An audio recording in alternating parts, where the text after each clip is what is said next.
Canada is a country celebrated for its stunning landscapes, diverse culture, and robust economy. But when it comes to telecommunications, Canadians face a less impressive reality. Some of the highest prices in the world for wireless and internet services, limited choices, and frustrating customer experiences.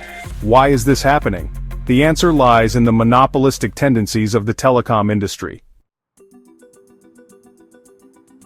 Three companies, Bell, Rogers, and Telus, control over 90% of the market for wireless, internet, and television services. This concentration of power creates what many call a near monopoly, limiting competition and driving up costs for consumers.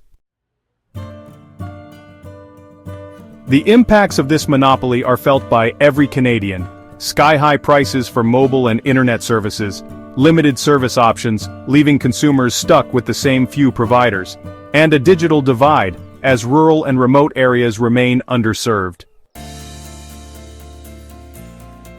But why is this happening in a modern economy like Canada? A closer look at government rules reveals the answer. Several key regulations have inadvertently entrenched the dominance of the Big Three. First, Canada imposes strict limits on foreign ownership. The Telecommunications Act restricts foreign companies from owning more than 20% of a telecom provider. This policy is meant to protect national interests, but it also prevents global competitors from entering the market, keeping competition low and prices high.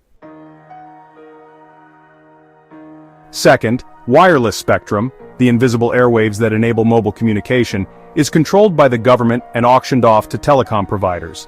While smaller players are given a small share to encourage competition, the Big Three dominate these auctions due to their financial power.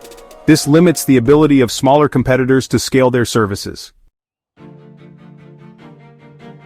Third, smaller providers often rely on the Big Three for access to critical infrastructure like cell towers and fiber optic networks. While the CRTC mandates that incumbents share their networks, the wholesale rates are often set so high that smaller providers struggle to offer competitive pricing. This discourages competition and innovation. The government has also allowed mergers that consolidate the market further. For example, the 2023 merger of Rogers and Shaw reduced the number of major players, sparking public outcry over rising prices and fewer choices for consumers. While the government has launched programs like the Universal Broadband Fund to improve rural connectivity, progress has been slow. The Big Three often receive subsidies to expand infrastructure, but these areas still lag behind urban centers in service quality and affordability.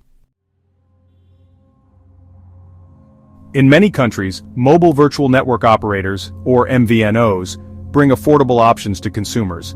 But in Canada, restrictive policies make it difficult for MVNOs to thrive. The CRTC's 2021 decision to limit MVNO access further entrenched the dominance of the Big Three. So, what can be done to fix this broken system? The solution lies in bold policy reforms that prioritize competition and affordability for Canadian consumers. Here are some of the key changes experts are calling for. Relaxing restrictions on foreign ownership to invite global players into the market. Ensuring fair access to wireless spectrum for smaller providers.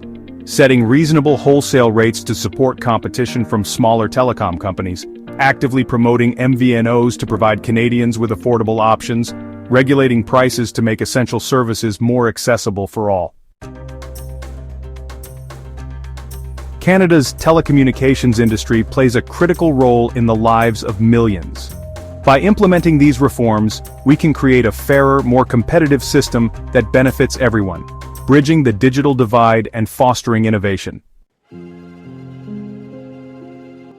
It's time for change. Canadians deserve better.